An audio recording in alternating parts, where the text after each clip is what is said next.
I went online to become a private detective. It was a private detective school online, and I paid online. And I never heard from them again. I thought to myself, I either got ripped off, or this is my first case. This is a journalistic podcast, Shannon. We vaccinate our listeners with answers. And I'm going to keep lip-syncing the important questions until TikTok gives me a show. Shannon, how can the moon landing be real if the moon itself is fake? It's not true, Mike. Oh, isn't it true, Shannon? You're fake. You're a hologram. 1 in 5 New Yorkers are food insecure. What's your solution for that, Mike? Fortune cookie. Because that's food and advice at the same time. Shannon, at least have the decency to backstab me, okay? You stab me in the front every time.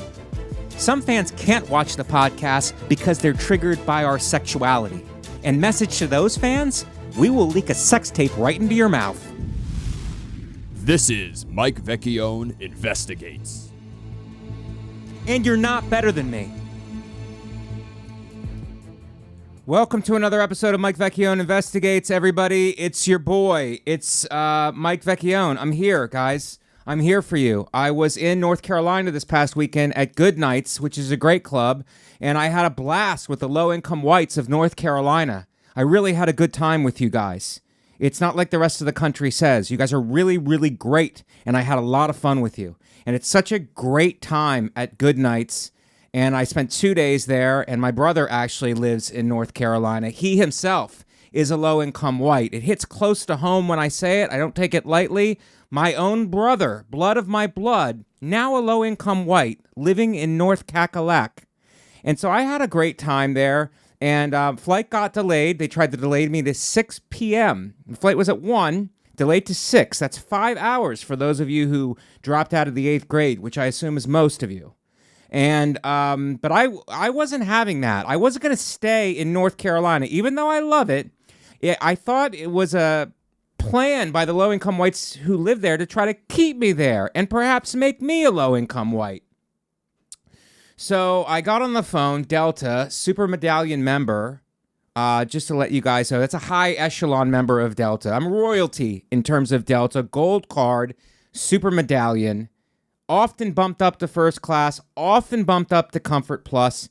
So I call in, I use my status. She got a little snippy with me on the phone. I go, Miss, I don't know if it says it in the computer screen in front of you. Super Medallion member, gold card holder. Please respect the status.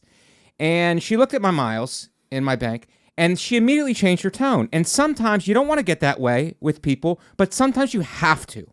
You have to, in order to exert yourself and let people know you're not one of the low-income whites that lives in North Carolina. You're a Delta Super Medallion member, and you don't deserve to be talked to that way.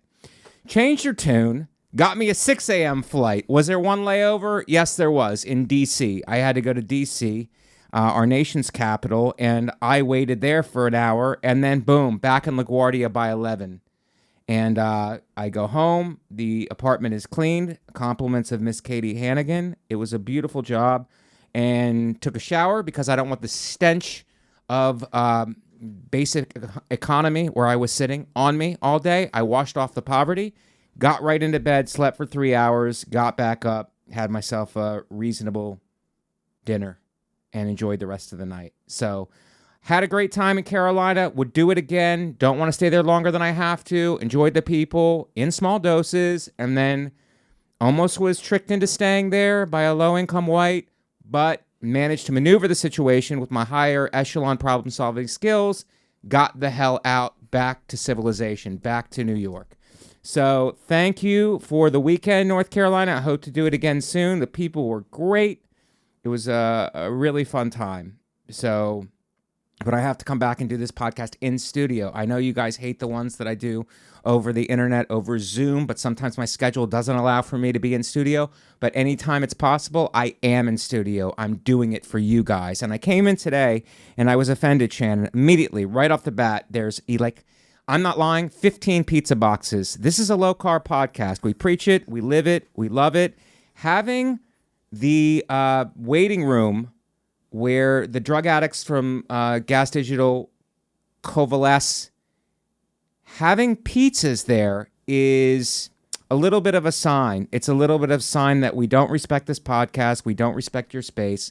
We're going to inundate you with carbs. I'm surprised there wasn't donuts or some kind of other classless, low-income white dessert there. And it just got to me, and I immediately remarked to you, Shannon, and what did you say? That today isn't an in-person meeting day. There sometimes are bagels or donuts, Right. but today it was a pizza Is day. it always carb heavy? Is it always lack of nutrition so that everybody probably who already has scurvy at this network gets it? Yes. Thank you, Shannon. There's these things out called vitamins. Do you guys have you ever heard of those or nutritional? We don't serve them at the meetings. But you and I went for a vegan lunch. Yeah, Did you tell anybody at the network about that, Shannon, or did you keep it quiet? I kept it quiet. Okay, well, I don't know if will people seek reprisal against you if they find out that you were eating healthy with someone else from the network? It's like when two people from a cult go, "Do you think this is crazy? I think this might be crazy," and then they try to kill them. Do you think that might happen here at Gas Digital? No, or maybe they're jealous because they're not treated as nicely by their hosts. Shannon, you always put sugar on top of everything, and that's the kind of sugar that I like, not the pizza crusts that are probably out in those boxes surrounding the network. Anyway, I was able to overcome it. Thought about having a slice, to be honest with you, and sinking down into the world here in Gas Digital, but I decided to rise above, come into the studio, and my guest is here, and he's been patiently waiting. Jason Choi is here, everybody. The horns are back, Shannon. Jason, welcome. Hey, how's it going? You're stand-up comedian? Yeah. Actor? No. Okay. A writer? No. A lot of people have different titles. Director? No. Okay. Social media influencer? I guess for 1,000 people. 1,000 people. Yeah. Okay, well, that's a start. You're influencing 1,000 people. They're very influenced by me. Okay, I like it. I have to make a request. Sure. I'm sorry. If Jason, if you could just lift the mic up closer to you. I know it's because you're so tall. The mic Oh, isn't I'm sorry. making it to you. That's Is this much okay? better. Is this Yes. good now? Yes, thank you. Jason, you are very tall. Yeah. I have a question about your height. Has it affected you either in a positive or negative way? A lot of our fans are they're tall. Many of them are tall, but also many of them are short kings, like me. I'm a short king. Right. We've rebranded. I don't know if it's gotten to the tall community. I don't know if it's Short ascended. kings? Short kings. Well, see, here's the thing about I'm like 6'8" and 3/4. 6'8" and 3/4. Yeah. Is the 3/4 necessary? Or It are you isn't rubbing it in necessary. a shorter person's face? It isn't necessary, but if I say 6'9", which is what I'm closer to, people go, no, you're not.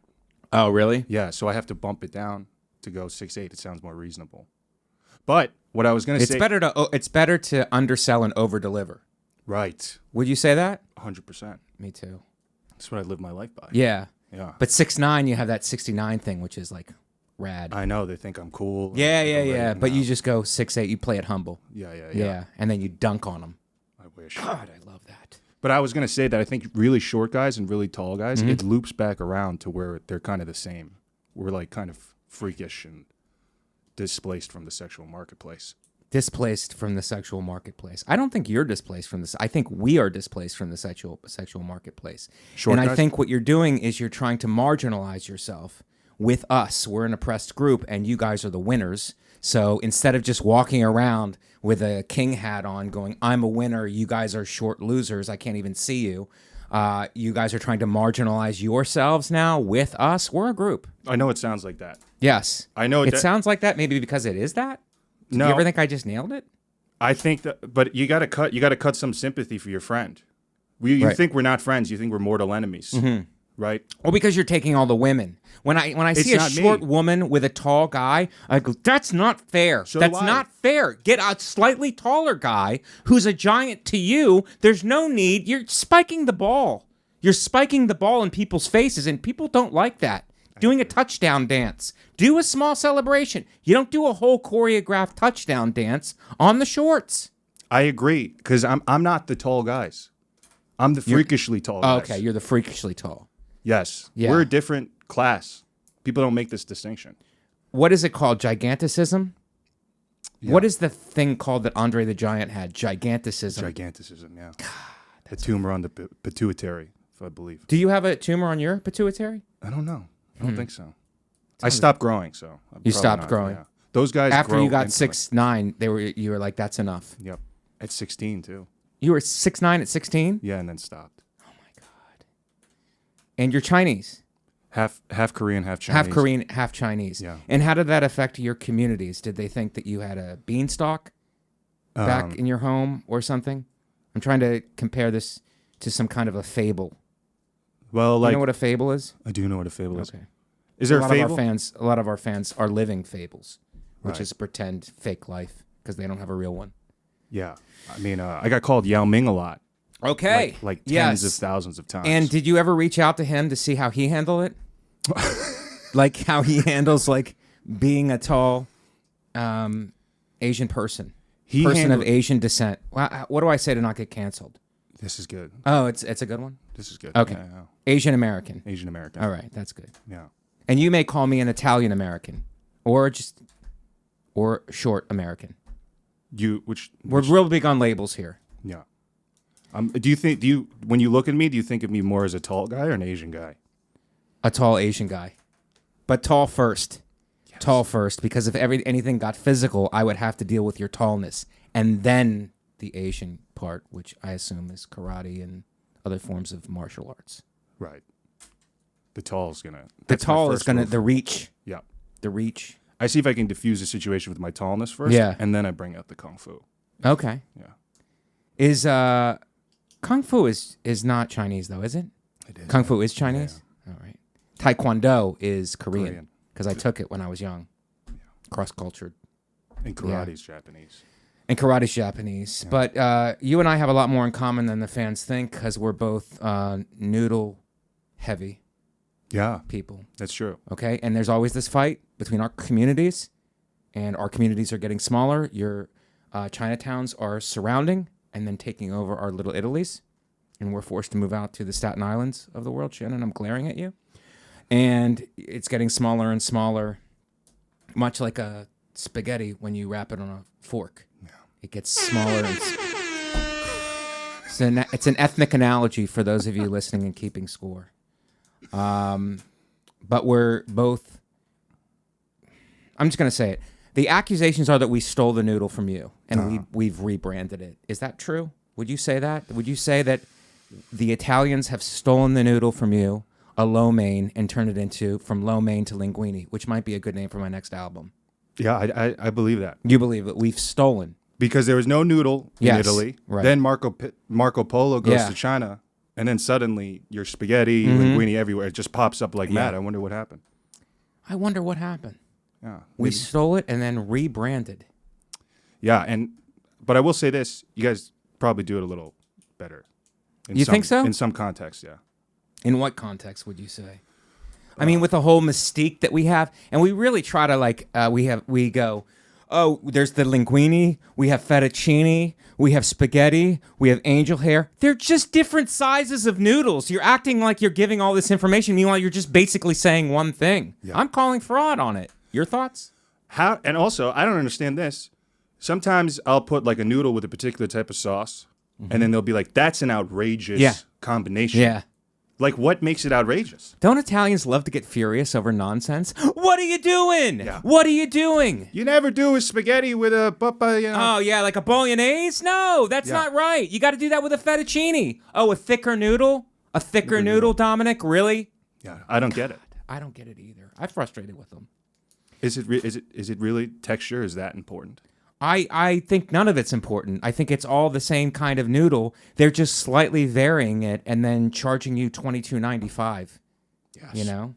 At least the Chinese food I've eaten has been like, it's markedly lower priced than the Italians who try to inflate everything. I'm turning against my own people. You've got me turning against my own, which is probably your plan. Was it your plan?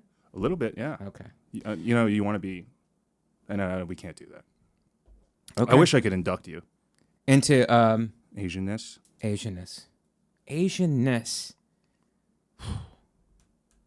You guys are up and coming. Yeah, you guys are killing it right now. Korean on your mom's side? Dad's. Your dad was Korean. Mm-hmm. And and your mom was Chinese. This smoke break is brought to you by YoDelta.com, the official Getting High sponsor of the Gas Digital Network.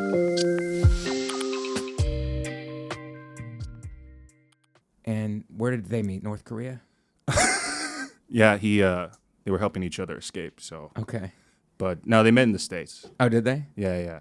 What do you think of that Kim Jong-un? He's a weird guy. He's a weird guy, but his sister seems meaner than he is. Yeah. Doesn't his sister seem crazy? Her sister, and she doesn't like talk. No, Yeah. she doesn't talk. That's always a bad sign. Yeah. When the other person doesn't talk. God, that means they're vicious and mean. They're really vicious. North Korea's Kim crazy, Jong-un. That's a crazy they keep testing like missiles and stuff. And it's like, when are you going to be done testing? It's like they just keep like, we're testing it. It's like, you guys are obviously failing a lot because, you would have bombed something if you weren't just testing it. Right. But I think is it a scare tactic? I'm not sure. And here's the thing about a missile test. Once you've tested it, it's gone. So, how are you going to... Right. That's a great point. Yeah. That's it's a great point. Oh, look, it succeeded, but now we don't even have it anymore. Yeah, we don't have it. That one's gone. Yeah. Maybe that's why they have to keep running them, because they're like, all right, we're finally going to launch this one, but we should test it first. 4th of July just passed. Do you think Kim Jong-un and the North Koreans were testing missiles, and then we called them on it? We go, well, you guys are that's what we always do, the West. We go, you guys shouldn't be testing. And they could have been like, we're just celebrating the 4th of July. And we could be like, oh my God, were you really? Are you just saying that? Or do you really mean it? No. We're serious. We're celebrating your independence. And we're like, well, okay, we'll let it go. Do you think that scenario took place? Yeah, I'd love it. And then during maybe Pride Month, they could strap a rainbow streamer to the Yes. end of the missile. It's pandering. Yeah. And then Pandering. Where did your parents meet then? In the States? Columbia University, they both went there. Wow. Yeah. So then they Our uneducated listeners are reeling. Columbia University. Yeah. I think I'm like a low-income white. I mean, you can be any race or ethnicity and be a low-income white. I'm a mid-income Asian, but I'm tall, so that I think that... A mid-income Asian is a wealthy. Do you think that translates? What's that translate to mathematically to a white? A mid-income Asian translates to a high-income white. Would you say that? Maybe depends what system you're using. I'm using math. A mid-income Asian, a high-income white, a low-income white. Which would you say you gravitate towards more? Low-income whites. Low-income white. And your parents met at Columbia. Do you have brothers and sisters? I have a sister, yeah. Okay. And what does she do? She's a software engineer. Okay. Yeah. And your parents were into what? Just doing the American thing. They own some small businesses. And Were they they met at Columbia, so were they both attending Columbia? yeah. Okay. But they immigrated here when they were kids, and then just worked into. Because I thought maybe your mom went to Columbia and your dad was a janitor, but he could solve high-level math problems, and it was a Goodwill Hunting type situation. That's possible. That you think that's just a movie? That stuff happens all the time, I bet, at these Ivy League schools. Just a custodian who's cleaning up after the smart kids leave, can solve high-level math problems, and is just not living up to his potential. So it happens all the time. But it didn't. That's not what happened. No. Okay, so they both graduate, bachelor's degrees? Yeah.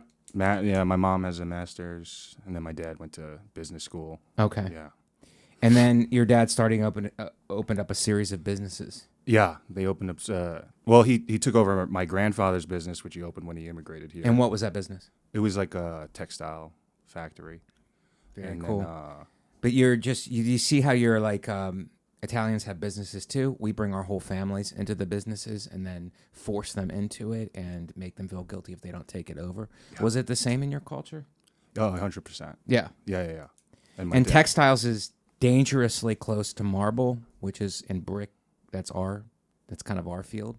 So you're just You're straddling that fence. And so what was it like growing up? Where did you grow up, and what was your childhood like? I'm an active listener. That's why this podcast is successful. I grew up in Westchester, New York. Okay. And childhood was a mixed bag. Yeah, it was good. Mixed bag how? Because a lot of people won't ask follow-up questions. They'll go mixed bag, and we'll just let you off the hook. But I go mixed bag how? Was your father distant and cold? Was your mother over-emotional? Was your sister like bullying you and teasing, which you wouldn't think would happen to somebody your height, but it does. You might be a sensitive soul. I could tell from your shirt. Oh, that I am. in your mind, you're on vacation right now. Yeah, I'm very sensitive. You're sensitive. Yeah, because comedians are sensitive people. Mm-hmm. So what was it like? What was your family dynamic like? Well, my family dynamic, because my parents had immigrated from Asia, and then they went to school in the States. So they had this kind of interesting like schizophrenia where they were like Reaganite libertarians. Right. But then at the same time, they also like had a bit of the old country. Yeah. Which is like the opposite of libertarian, where it's like, state run. Yeah, exactly. Right. So it was like this weird mishmash of like, go do whatever you want. But as soon as we feel like we're not honoring the ancestors, you're in bed by 8 o'clock. Wow. And was that a thing? Yeah. In bed by 8 o'clock. Sometimes, yeah, just out of the blue. Wow. They were just arbitrary with the rules? Completely arbitrary. Wow. I had no idea like what was, because it would be like, ignore you. Oh, you got a C? Now the old country's back. Yeah. Yeah. Results orientated. Yeah. And what about work ethic? Was that emphasized? Yes. Was it not emphasized and they were just looking for results? Or did they care at all? They cared. My parents are lovely people. Yeah. I think it's like the culture kind of sets everybody up for that kind of mentality. And then like Sets them up for what kind of mentality? that like the results driven work the work stuff, not too much of the squishy stuff. Right. Which, brings everybody life and joy generally. Yeah. So emotions are off the table. You want to laugh, do it on your own time. Yeah. You want to cry, don't do it in the house. You got to pick do your it spot. do it in the back of the house in a field somewhere if you want to let your emotions out. Yeah. In a pillow. In a pillow. That's in the house though. We'll take the pillow outside of the house. Yeah. Throw away the pillowcase. Throw away the pillowcase because that's sadness. You don't want to keep that in the home. Yeah. So I actually love that. I love that mentality of work ethic and pushing yourself to become like championship level at whatever you're doing. Yeah. And did you gravitate towards that or did you rebel against it? It's an interesting question. I generally rebelled because I think that it's if somebody forces you, then it's not, then like you're learning how to be very good at what somebody else wants you to do. Right. And you're using like work mentality to kind of shield yourself from the fact that you've lost agency over yourself. So it's almost like I love to grind and stuff, but it has to matter, like just for its own sake. Yeah. Like grinding in a vacuum is kind of like also as you're doing it. Did you feel like you were doing it for your father and mother's love? Because I felt like that at times where it's like, I'm doing this to get approval. It makes them happy. It makes my father happy. So I'm doing that. Because when you're young, you don't know. You know, people are like, well, let the kids. I'm not in support of these schools where the kids go to school and it's like there's 7 different activities. They can choose whatever they want to do. It's like, that doesn't work because they're children and you shouldn't stunt their creativity. Their creativity can function, but they need guidance and they need structure. Yes. So you can't just let them into the wild to like freely learn whatever they want to learn. You have to direct them in some way. Mm-hmm. So did your parents do that? Yeah, and then but it's a fine line because they need to kind of not force you, but they kind of need to direct you in a way. And it gets to that thing where it's like, okay, well, I don't want to do this anymore. I don't want to play soccer anymore. I don't want to play football anymore. It's like, okay, well, you have to finish the year. Right. It's one of those things where it's like you don't have to keep playing forever if you genuinely don't like it, but you're not going to quit in the middle of the season. Right. So I agree with you. Was that the way for you? Were they did they do that? Were they more oh yeah, authoritarian? Well, they there are like lessons which I didn't even like.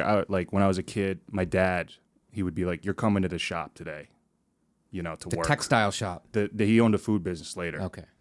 And then he would pull out like maybe 10,000 rolls, and then be like 10,000 rolls, and he would sit me next to like an industrial grade toaster, and he's like, you have to toast all these rolls.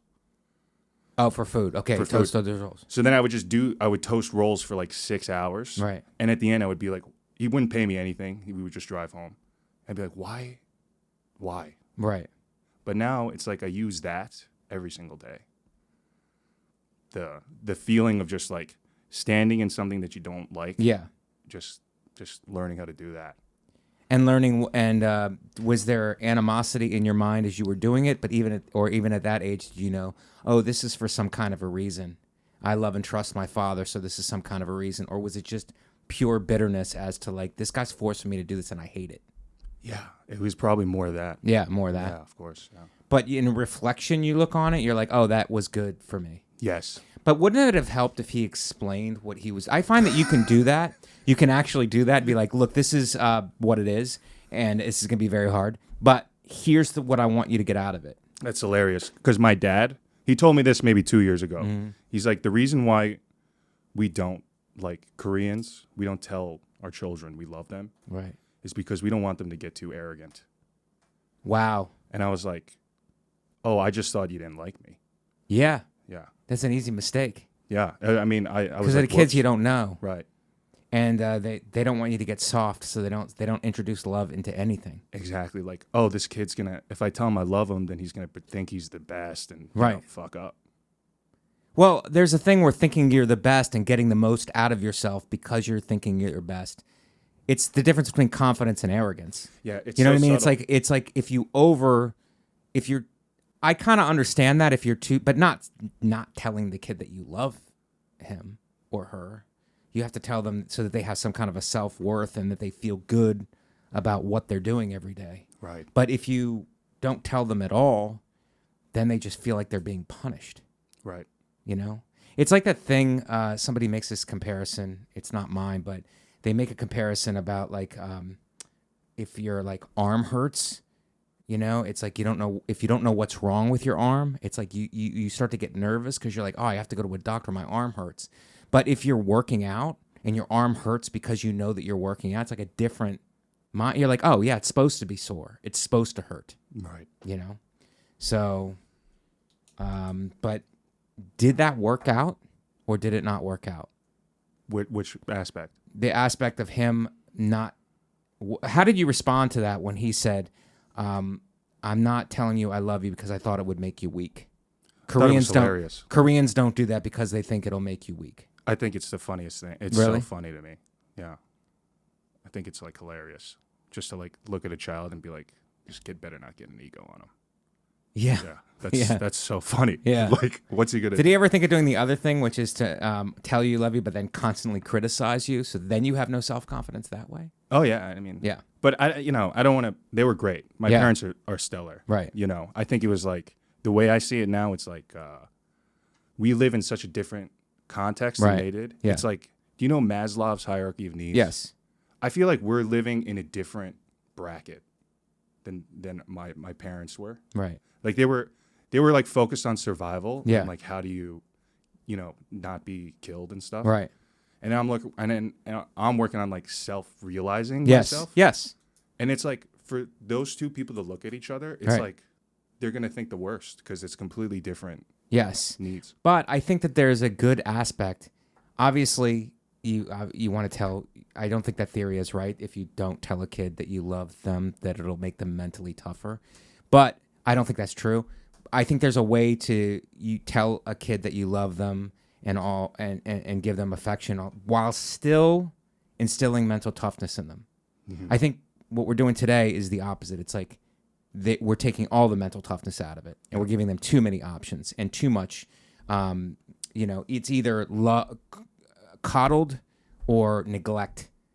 You know, I feel like there's a nice in between there where you can build somebody a well-rounded person with affection and love, but also teach them to be mentally tough. Yeah. And but to not do that through withdrawing love from them, but just like the same thing that your father did, just like giving them the reason, tell them you love them, and then have them sit in front of a toaster and toast rolls for 8 hours. Yeah, and There's a way to do that, I think. I think so. But I have a lot of respect. I have a lot of respect for, regardless of what the immigrant community is, the immigrant communities who like don't really subscribe to this new age that we're living in. There's some good things from the new age that we're living in, obviously, which is like, you know, checking in, love, affection, all this stuff. It's all good stuff. But I have a lot of respect for the immigrant communities which like focus on mental toughness and mental acuity and being the best that you can be. And if you fail, you know, figuring it out, figuring out how to be successful. And then the like emphasis on education and also like an instrument, a sport. It's like, yeah, we go hard. We work hard. We adjust if we're not successful. It's like, those are good lessons to have. And I think that the younger generations, maybe in this country, from what I've seen, at least not everybody, but in some cases, that's been given less weight, and there's more weight to this like feelings-based way of doing things. Yeah. And I think feelings are important, but I also think we can't lose that thing that immigrant groups coming over had, which is like work hard, knuckle down, be mentally tough, you know, all this stuff is like super important for your life, because if you're just raised totally the other way, you're going to crumble in the face of any kind of adversity. Right. You're going to have all kinds of anxiety and all kinds of stuff, but if you're able to overcome it at a young age, like it gives you confidence. Like you able to do that, to toast those rolls. And this, I just went on a rant about how carbs are bad, but you toasted those rolls, and I think that added to your mental toughness, wouldn't you say? 100%. Yeah. Like that kind of stuff was the most invaluable. Yeah. Like the stuff that I thought was just completely unnecessary. This is way harsher than I see anybody else getting. Right. That's like all the stuff that I used in like the worst times during adulthood. Right. Of just like you were saying. Yeah. Being able to stick and just not leave the room even though it's too hot. Yes. Yeah. There's a book by it's an Asian American woman. Her name is Duckworth. Shannon, can you look it up? It's called Grit. I don't know her first name, but I read it. Duckworth. It's about grit, and it's all about that. It's all about her raising her kids, like and walking that line between feelings and love and affection, and also teaching them to overcome adversity and to bite down and to go hard when you have to. Yeah. Angela Duckworth. Angela Duckworth. Awesome. It's a great book. For those of you that can read. Low-income whites. So you grew up in Westchester. Did you play sports? I played football. Yeah. Yeah. I know people ask me about basketball. Mm-hmm. I'm so bad at basketball. Right. And everybody is upset.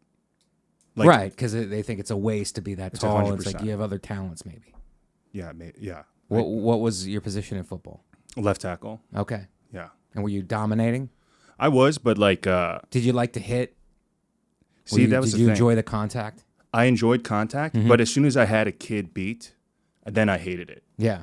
Because then it was like, oh, I'm just gonna work like basically dominate you for a game. This is Yeah. like I don't feel good doing this. Right. You know. But it is a game, and you're trying to win. So can't you feel bad after the game? I don't have that kind of killer spirit about me. That's why I was like not that good at football.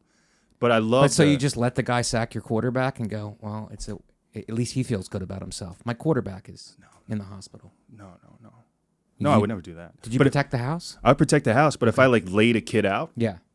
you know, I would help him up, and then Right. you know the next couple plays, I'd be like, all right, he's going down easy, so I'm not gonna. That's really great. But then like I would start But doing what that. if he starts getting arrogant then? Then you have to pancake him again. Yeah. Well, I just don't tell him I love him.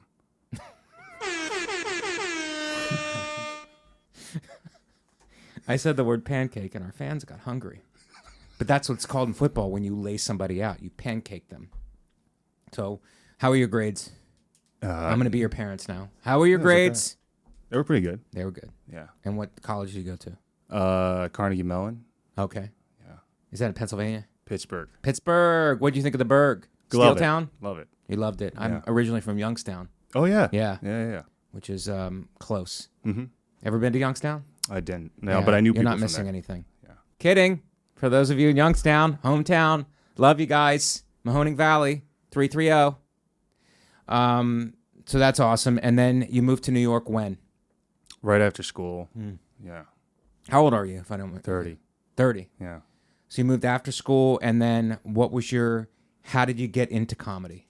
What was your way into comedy? I was like, so I love comedy, like even from a young kid. Right. So then like I would watch Comedy Central Presents every Friday night. Yeah. Like clockwork. And then I would play comedy records like all night, like Ron White, Tater Salad. Right. Like and it would just be, I didn't even realize there were like these kinds of racial distinctions. Yeah. So I was like obsessed with like blue collar comedy tour. Right. You know, I was like, Ron White's the funniest guy. It's a great one. Yeah.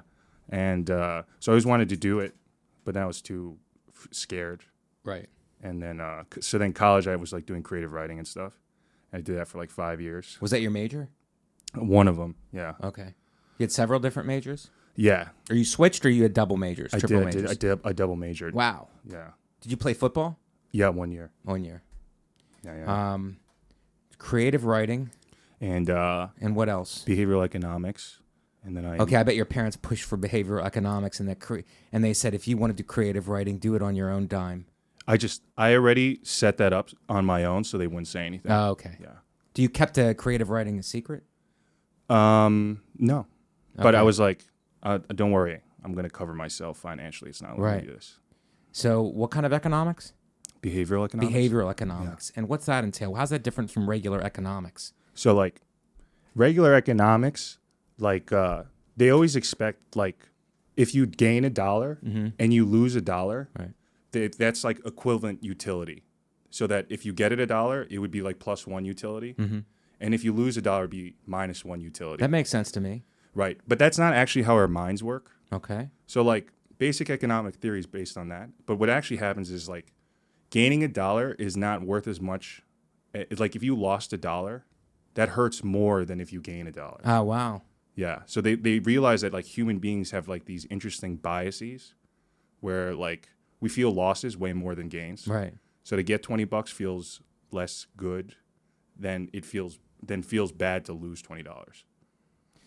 So What it's if you're like- gambling on the Philadelphia Eagles for the Super Bowl and you lose $5,000? How do you think that makes a person feel? pretty like very down there. Behavioral economics. It's not just me.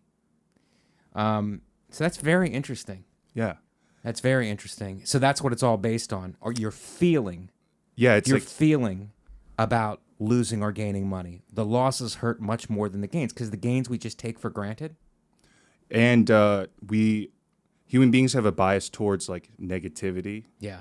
and when something is missing as opposed to when something's like added. Right. So like if you get something new here, it doesn't it like registers a little bit. Right. But if something that you are relying on to always Yes, be here is that's gone. true. Yeah. I find that to be true. Yeah. Do you, after learning that, first of all, did that shock you to learn that? That's interesting. Yeah. And then there was all sorts of like cognitive biases. Mm-hmm. Like the way our brains are very algorithmically based. Right. We can make all kinds of crazy mistakes. Well, I find in like studying the brain, because I do meditation and all that stuff, that 95% of your thoughts are this. You have the same thoughts every day.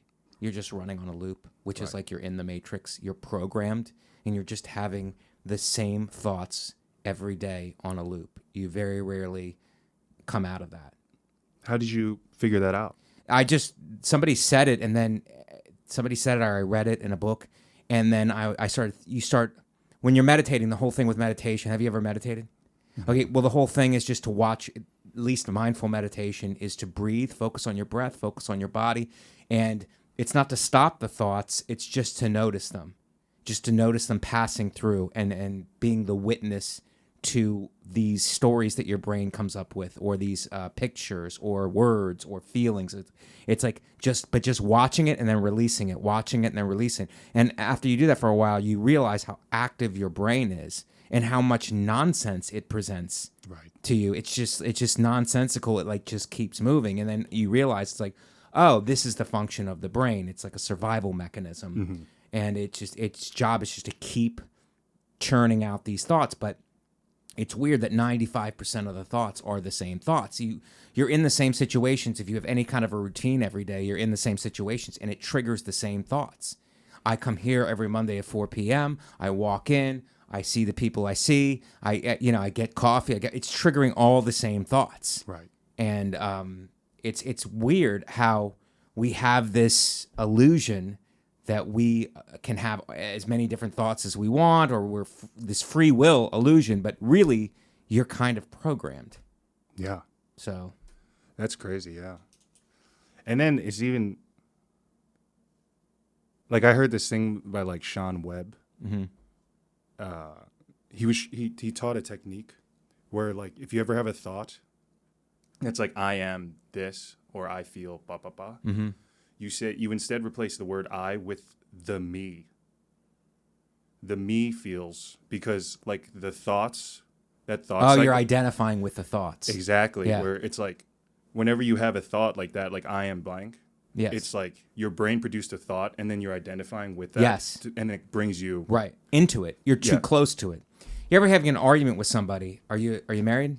recently Okay. broken up. Yeah. Recently broken. I'm sorry. No worries. So, but you ever having an argument with someone, and when I have these arguments, it's like if I'm too identified with the thought, the argument goes much worse because I'm arguing from, I guess, ego, and I can't see. I'm too identified with what the other person is saying versus if I'm able to just witness myself, there's kind of a looseness and a more playfulness with it. And it's easier it's easier not to take as personal.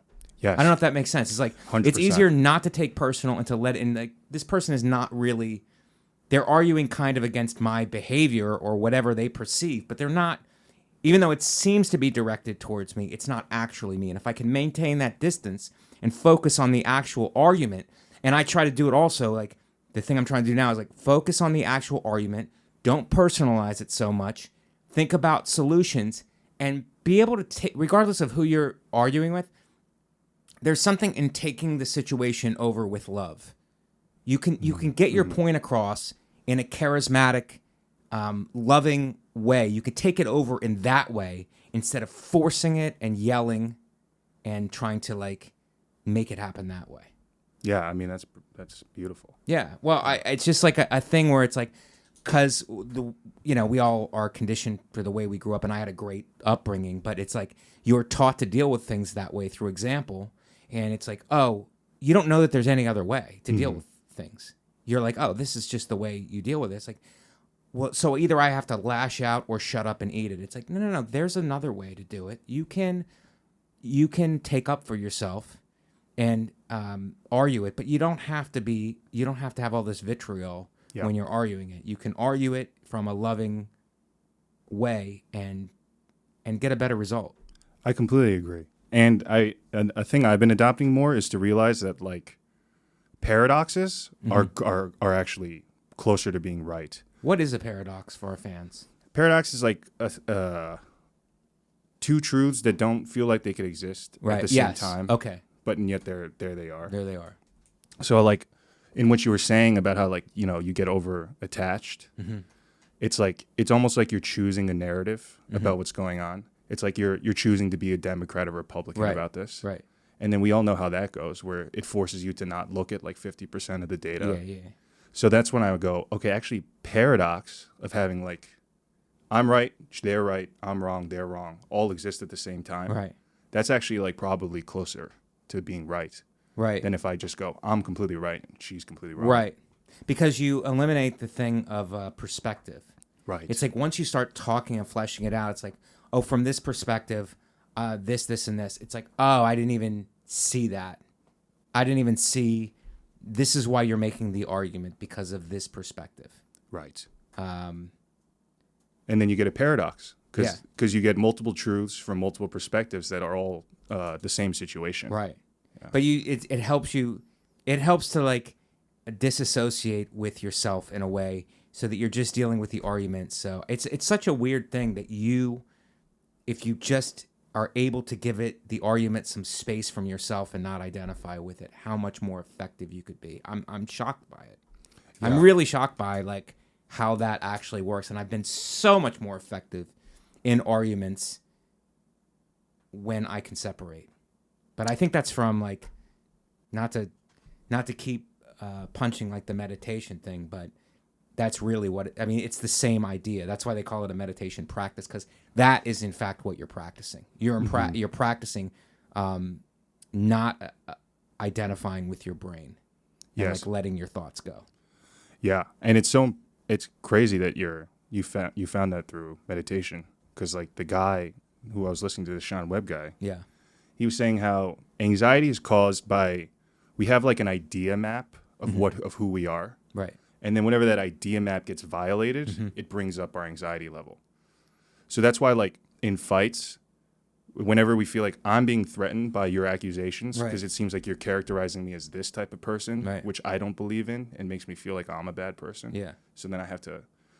But then he was saying how, like, it's just like an idea. It's not real. Right. You just choose to subscribe to that idea. The real you is, like, some much vast, like, huge... human, like massive conscious entity that's like simultaneously kid you, adult you, right. You know, all these kinds of crazy things. Your mom's in there somehow. Yeah. Wow, that's really something. So you learned this from behavioral economics. Well, just like you know, I've been being a journeyman with trying to figure out your brain and stuff. Yeah, like learn all this stuff. It's weird how comics. I think most comics are curious about that. Interesting. I found it to be, because it's like, you know, we're always looking at everything under. I'm trying to.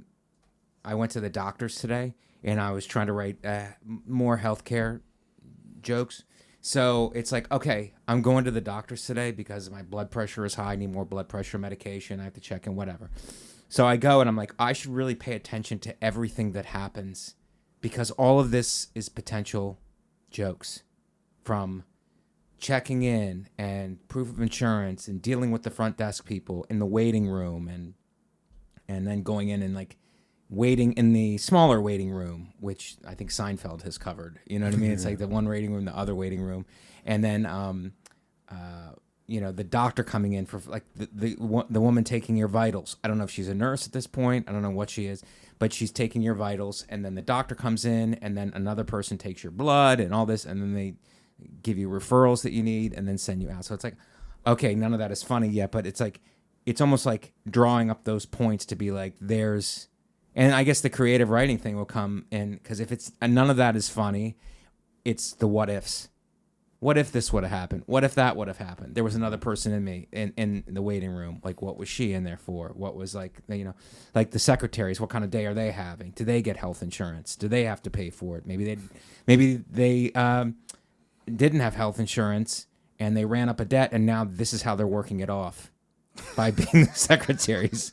It's like everything goes through your head at this point. So it's like there's a bunch of I start to notice stuff more when I'm trying to like, oh, this is interesting. I find that if something is frustrating in your life, whatever, because I've been frustrated by healthcare. Fortunately, I've been healthy, but I've been frustrated by the business end of healthcare. I find when something is frustrating like that, there's probably a lot of jokes. There's something funny in there, or multiple things that are very funny in there. What do you think about that? Like, is that how you write? Yeah, I agree with you. There's like the tensions, like something not being right. Yeah. Or like it kind of almost, I don't know how it works, but I feel like that almost has, and I don't want to get too far up my own ass, but I was like, it almost had, the situation almost has like joke structure, because like you expect a situation to be like this, where it's like smooth and not shit. Right. And then it is shit.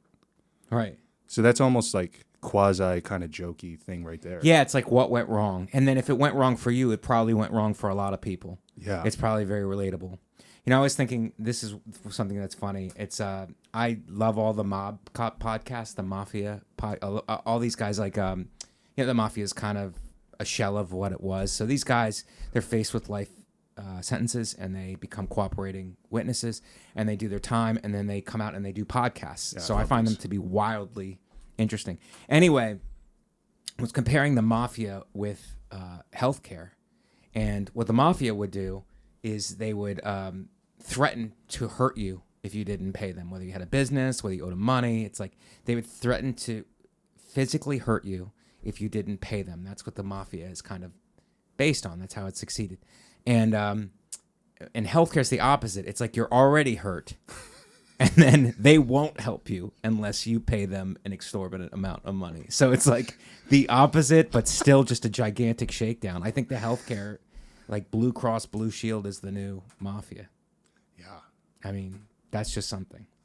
But it just seems wildly, it seems like the, not to get off on it, but like the poor people are covered because of Medicaid, and rich people don't care because they're covered, they can buy it.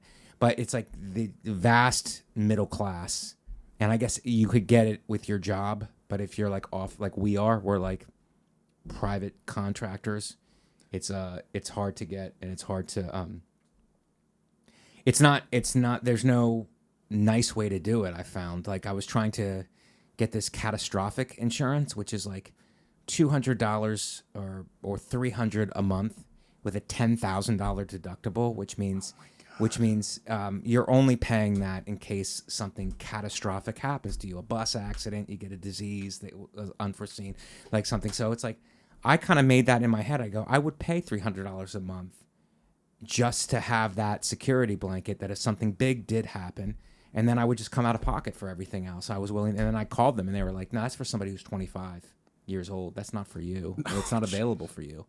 And it's like, you're making it very hard for me to do the right thing here. Right. You know? So I don't know. That's just an example of something that's frustrating. Yeah. And what do you find frustrating in your life right now that maybe you've been writing about or you want to write about?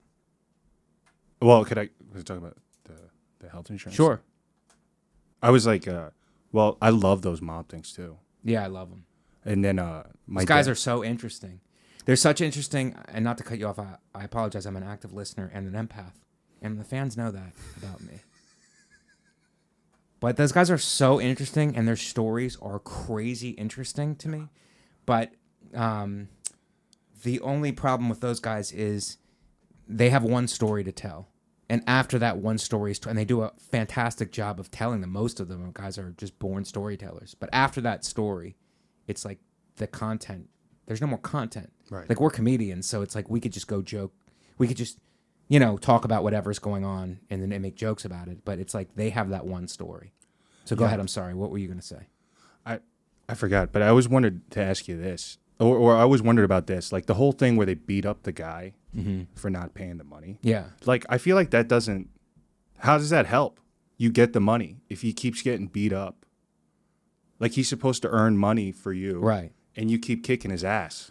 Well, the thing is it's the fear of him. It's not supposed to be actually getting beat up. It's supposed to be the fear of getting beat up, the fear of it. But if they do actually have to beat him up, the whole thing is he should go to somebody close to him and get the money from them.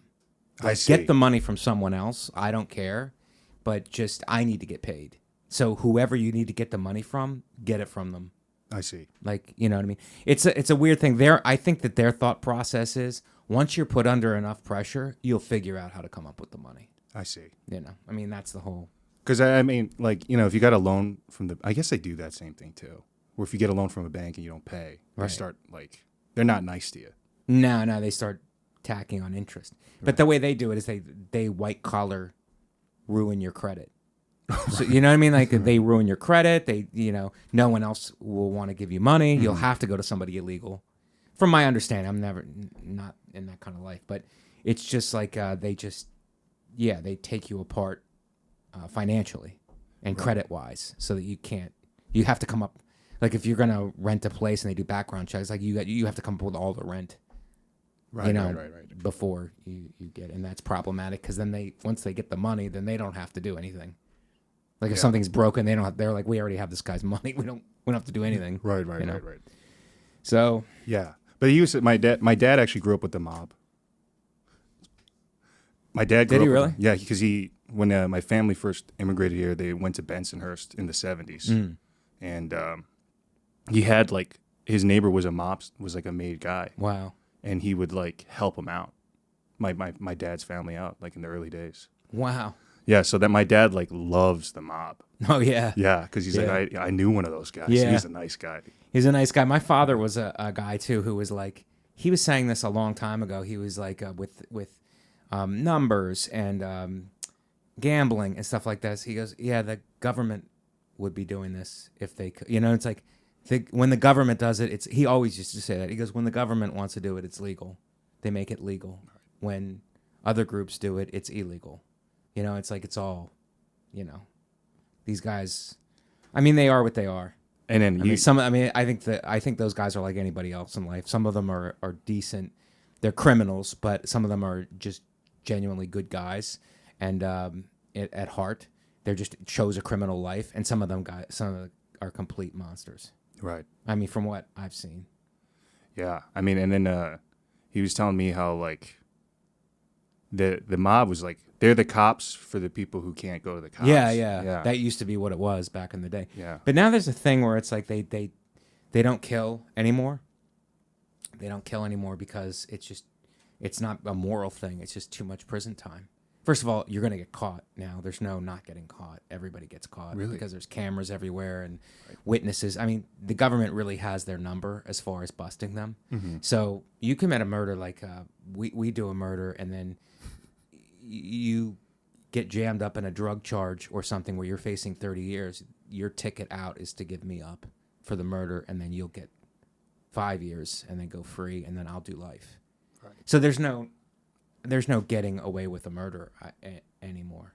So they've just taken murder off the table. The thing I have a question is like, how do you coerce people into things without murder, without the threat of murder? I don't understand how that works. Where it's like, and I've talked to different guys, and what they are saying is like, there's the threat of it. They still might do it, so that's enough most of the time to keep somebody paying or to get whatever you want. But the fact of the matter is, I don't think there's been one in years. Or there's good. not been a mob murder in years, in even in New York, where there's 5 families still. There's still 5. There's still 5 families. Yeah. Wow, Yeah. you would think there'd be only like 2 or 3 now. Yeah, they're resilient. They're resilient, but I think that they're a shell of what they used to be. Right. I think they're still involved in labor unions to some extent, and garbage and some of and gambling. Gambling is like the lifeblood of it. Mm-hmm. But I think like a lot of the rackets have disappeared. Lottery and all that stuff is legal, and you can bet overseas on your computer or on your phone. Like you don't have to go to a bookie anymore. Right. So I don't know. And I just find it to be. I find their lives to be incredibly interesting because they're criminals, but they still have to follow this other set of rules, which I find to be fascinating. That you chose to be a criminal, which is I'm not following any rules. But it's like in this criminal enterprise, you're following another system of rules. Right. It's like it almost, like you're saying, like that's interesting because it is a paradox. Yeah. Like you would think it would just be no rules, but they almost have like morals. Right. But it like within an unethical lifestyle. Right. It's like kind of crazy. It's a paradox. We used it twice here, and I didn't know what it was, and now I do know what it was, which is also a paradox. Could that be a paradox? I both know and don't know. I know and don't know. That's pretty good. I mean, this has been a philosophical discussion. Yeah. Unlike any I've ever had before. I'm sorry. No, it's the best. Jason, you're a great guest. Oh, nice. You're a great guest. I'm happy. All 6'8", you threw your entire self into this podcast. Yeah, for 6'8". 6'8". Offensive tackle. But a kind offensive tackle. If he pancakes you once, he'll help you up. And I like that. That's called sportsmanship for those of you out there who don't know about it.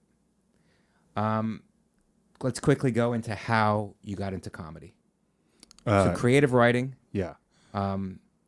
behavioral economics, and you get out of school, you move to New York, and then because you have a background of watching stand-up comedy, and when did you make the move? Like, I'm going to give this a shot. I just me and my coworker, we were both like interested in stand-up. And where were you working? Just like a small advertising agency, Okay. and then we. Were you using your creative writing in the small advertising? Were you writing ads? No. Marketing? Yeah, just marketing. Okay. Yeah, and then so we joined like I started on the class, the Comedy Cellar class with like Veronica Mosey. Who's Okay. Great. Yeah. Veronica's been on the podcast. Yeah, she's great. She's great. And then yeah, just started going to open mics after that. That's great. And how did you find the open mic scene in New York? It's my favorite thing. Is it really? Yeah, it's so weird and crazy and makes Yeah. me feel bad, but I love it. Yeah. It's great. And so you started doing that, and what are you doing now? Just What's like your way forward, do you think? Are you heavy on TikTok? What's your social media? What's your investment in social media? Is that because, the fans who are watching know, like, I've been doing it a long time. So, and people like Veronica, like, we came up before all of this. So we were already in it when all of this, when social media hit, YouTube, TikTok, all this stuff.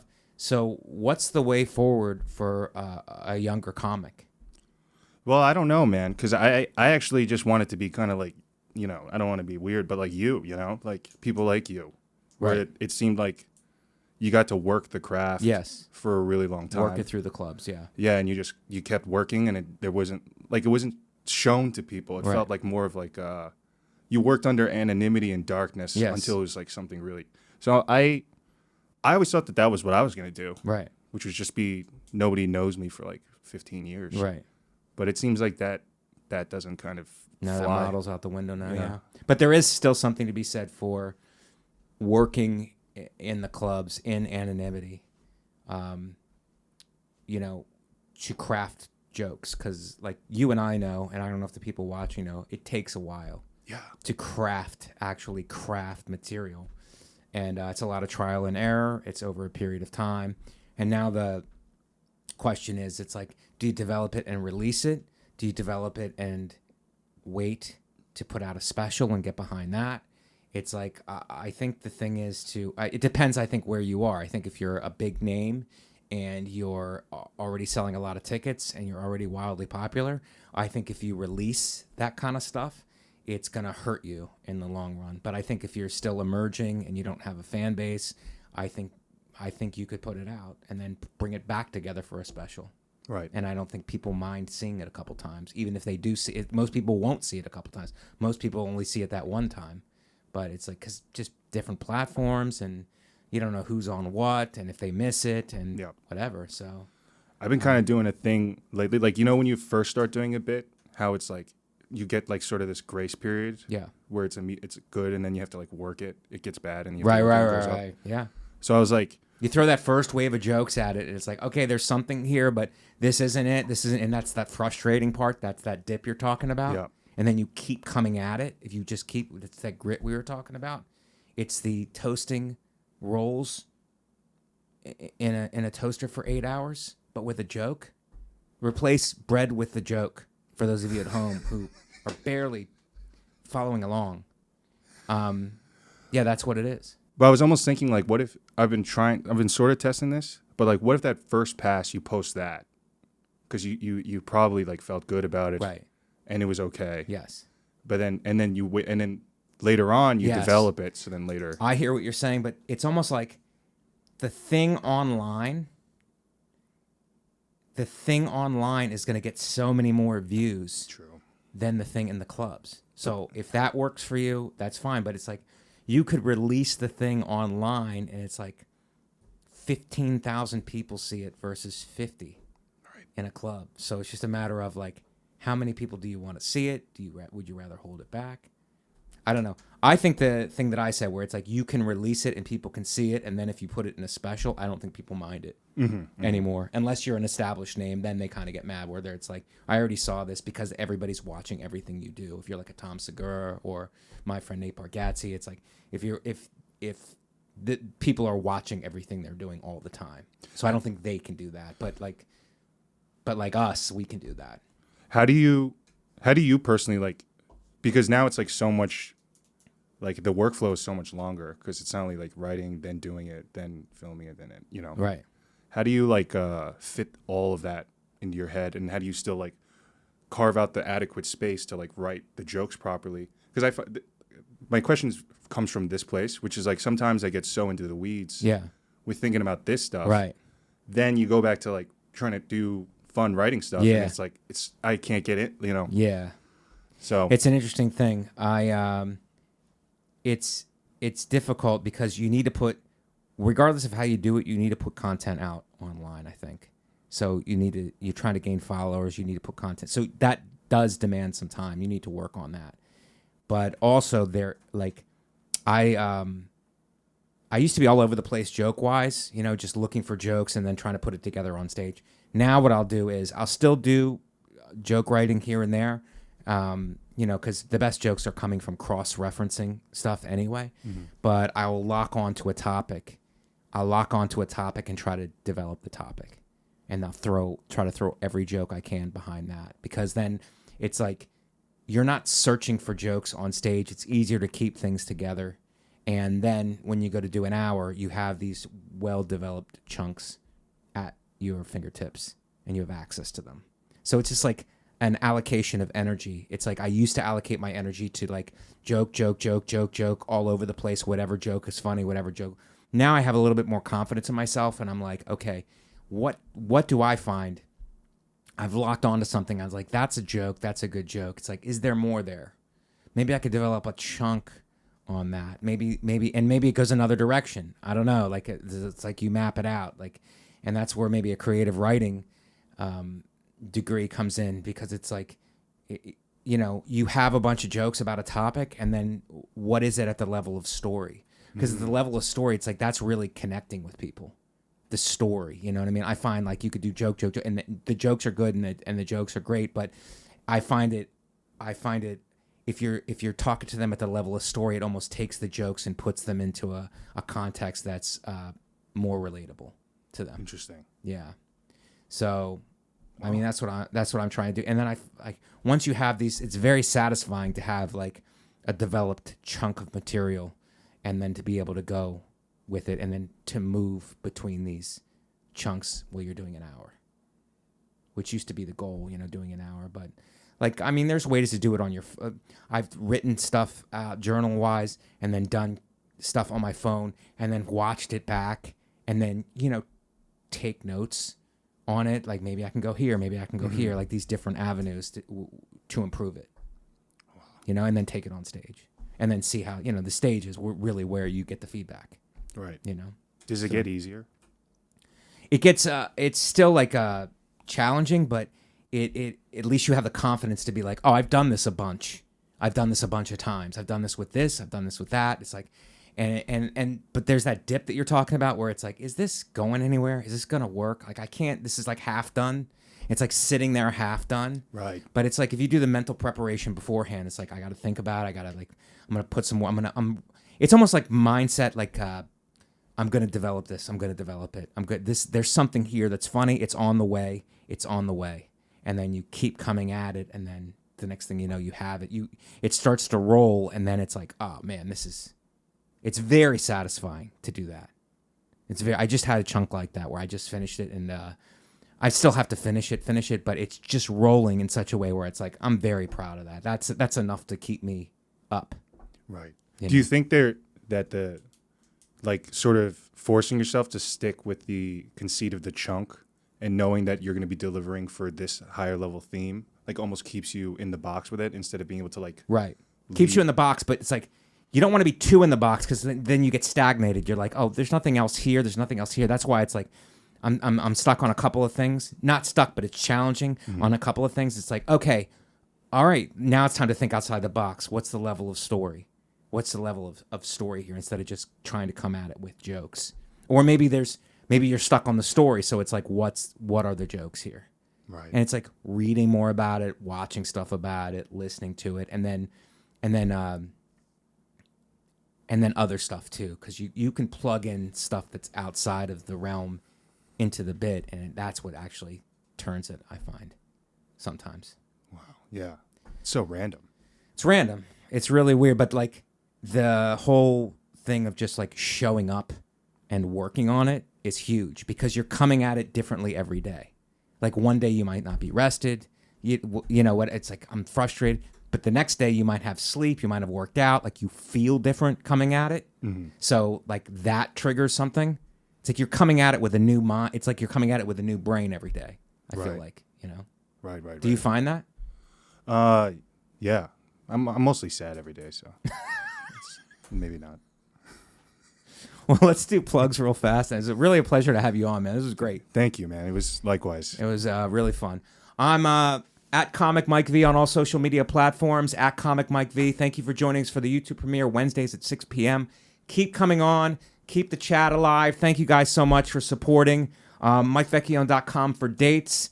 I was just at Good Nights in North Carolina. I love Good Nights. I love North Carolina. I'll be at the Tempe Improv July 28th, 29th. Helium Comedy Club in Indianapolis August 17th through 19th. And Skankfest September 29th through 30th. So those are my dates. If you're in Tempe, if you're in Indianapolis, please come out. And I have some dates with Nate Bargatze and some other dates. MikeVecchione.com. Continue to support this podcast, guys. We're working very hard to get the best guests, the up-and-coming stars of the New York comedy scene on the podcast. So is there anything else? No, I think that's it. Jason, what do you have? Jason, you can follow me on Instagram at Jason R. Choi. Playing around the city, New York Comedy Club. Come check me out. And yeah, thanks. Shannon. You can follow me on Instagram at ShannonLee6982. Listen to my podcast, The Thing Is. Ding, we talk about bad dates, fighting, and ghosts. Wherever you listen to Mike Vecchione Investigates, you can also watch it live for free every single Thursday at 3 p.m. Eastern at gasdigital.com/live. That's absolutely free. The best way to support the show is to go to gasdigital.com, use promo code MVI. You will get a 1-week free trial, which gives you access to every single episode of the show we've ever done, as well as every episode of every show on all of the Gas Digital Network. If you listen on iTunes or YouTube, make sure to rate, review, tell a friend, subscribe, leave a comment. Every little bit of interaction helps the show to grow. And if you have questions, comments, or your own video investigation to submit, send it in to MikeVecchioneInvestigates@gmail.com. That's it. All right. Guys, this was a great show. I appreciate you tuning in. Continue to support us. Jason Choi, you've been a Choi to have on. Thank you. That was a double meaning because his name is Choi, and I meant to say joy. It's like an opposite paradox. It's an opposite paradox, Shannon. Thank you. And thank you guys for watching. We'll see you next week. Guys, thank you for listening to Mike Vecchione Investigates. And if you go to gasdigitalnetwork.com and use promo code MBI, you will get 1 week free. That's gasdigitalnetwork.com, promo code MBI, you will get 1 week free.